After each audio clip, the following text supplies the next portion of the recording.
അങ്ങനെ ഇന്നും ഒരു ഞായറാഴ്ചയായി. എല്ലാ ഞായറാഴ്ചയും നമ്മൾ അങ്ങനെ വീട്ടിലിരിക്കാറില്ലല്ലോ. രാവിലെ തന്നെ എഴുന്നേറ്റ് കപ്പിൾ പാർക്ക് എന്ന തൂലിക നാമമുള്ള കബോൺ പാർക്കിലേക്കാണ് നമ്മൾ പോകുന്നത്. കൂടെ ഉള്ളവന്മാർ ഈ ഒരു ഹുഡ് വിട്ടൊരു കളിയില്ല. അവരെയും പറയുന്നില്ല, ഞാനും. രാവിലെ 6 മണിക്ക് അലാറം വെച്ചെങ്കിലും ചില സാങ്കേതിക തകരാറ് മൂലം നമുക്ക് എഴുന്നേക്കാൻ പറ്റി. പോകുന്നതിന് മുന്നേ സ്റ്റാർട്ടറായിട്ടൊരു കോഫി. സമയം അറിയണമെങ്കിൽ ഈ റോഡിലോട്ട് നോക്കിയാൽ മതി. വണ്ടിയുടെ എണ്ണം കൂടുന്നതനുസരിച്ച് സമയം കൂടിക്കൊണ്ടിരിക്കും. അങ്ങനെ നമ്മൾ പാർക്കിലെത്തി. ഈ മരങ്ങൾക്കിടയിൽ കൂടെ സൂര്യപ്രകാശം കാണാൻ എന്ത് രസമാണെന്നറിയും. അങ്ങനെ നടക്കാനെത്തിയ ഞങ്ങൾ ഓട്ടം തുടങ്ങി. ഇവിടെ പിന്നെ പല പ്രായക്കാരുണ്ട് കേട്ടോ. ഇതെന്തായാലും എൻ്റെ ഒരു ചെറിയ ആഗ്രഹം കൂടെ ഇവിടെ നടന്നത്. പണ്ടത്തെ ഞാനായിരുന്നെങ്കിൽ ഒന്നും ചെയ്യാതെ ഒരു മൂലയ്ക്ക് ഇരുന്നേനെ. പക്ഷേ ഈ വർഷം നമ്മൾ എന്തെങ്കിലുമൊക്കെ ചെയ്യണം. ഇത് ഈ ഒരു ക്യൂ ഉണ്ടോ? രാവിലെ തന്നെ എന്തിനാ ഈ ഒരു ക്യൂ എന്നല്ലേ? ഇത് ആ കാണുന്ന കൂട്ടിലെ സൈക്കിൾ എടുക്കാൻ വേണ്ടി നിൽക്കുന്നവരാ. എന്തായാലും നമ്മൾ 1 കിലോമീറ്റർ ഓടി. ഇനിയിപ്പോൾ കുറച്ച് സ്ട്രെച്ചിങ്ങും വാമ്പും ചെയ്യാന്ന് പറഞ്ഞ് സ്ഥലം നോക്കി കിടക്കുവാന്നിത്. അങ്ങനെ നമുക്ക് വേണ്ട ഒരു സ്ഥലവും കിട്ടി. അവിടെ നിന്ന് കുറച്ച് സ്ട്രെച്ചിങ്ങും വാമ്പും ചെയ്ത് നമ്മൾ അവിടെ നിന്ന് ഇറങ്ങണം. ഇത് പിന്നെ നോക്കണ്ട, പ്രായത്തിൻ്റെതായ എല്ലാ കൊന്തളിപ്പും ഇത് കാണാം. പിന്നെ ഇതിന്റെ നടുക്കായിട്ടൊരു സ്റ്റേറ്റ് സെൻട്രൽ ലൈബ്രറിയും കൂടെ ഉണ്ട്. എന്തായാലും അകത്ത് കയറി നോക്കാം. കയറുന്നതിന് മുന്നേ പേരും ഡീറ്റെയിൽസ് എഴുതി കൊടുക്കണം. പറ്റുന്ന രീതിയിൽ നമ്മൾ അവിടെ 2 റൗണ്ട്. എന്തായാലും വായന ഇഷ്ടപ്പെടുന്നവർക്ക് എന്തായാലും ഇഷ്ടപ്പെടും. അങ്ങനെ നമ്മൾ അവിടെ നിന്ന് ഇറങ്ങി നേരെ കരിക്ക് കുടിക്കാൻ കയറി. ഈ ഒരു സാധനം ഉള്ളിൽ പോയപ്പോൾ എന്താ ആശ്വാസം എന്നറിയോ? ഈ ഒരു കരിക്കിനൊക്കെ ഇവിടെ പിന്നെ 20 രൂപയുള്ളൂ. അങ്ങനെ അതും കഴിഞ്ഞ് നമ്മൾ ഇന്നത്തെ ബ്രേക്ക്ഫാസ്റ്റും കഴിച്ച് കുറച്ചു നേരം നമ്മൾ ദുരന്തരം കണ്ടു. ഒരു ഉറക്കവും കഴിഞ്ഞ് വൈകുന്നേരം നമ്മൾ എഴുന്നേറ്റു. ഒരു ഉറക്കം കഴിഞ്ഞാൽ നമ്മൾ ഇനി അടുത്ത എങ്ങോട്ടാണെന്ന് അറിയാലോ. അതെ,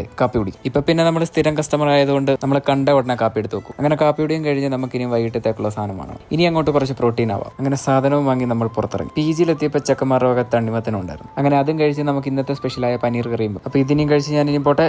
ഇനി അടുത്ത വീഡിയോ കാണാം. അപ്പൊ ഓക്കെ, ബൈ.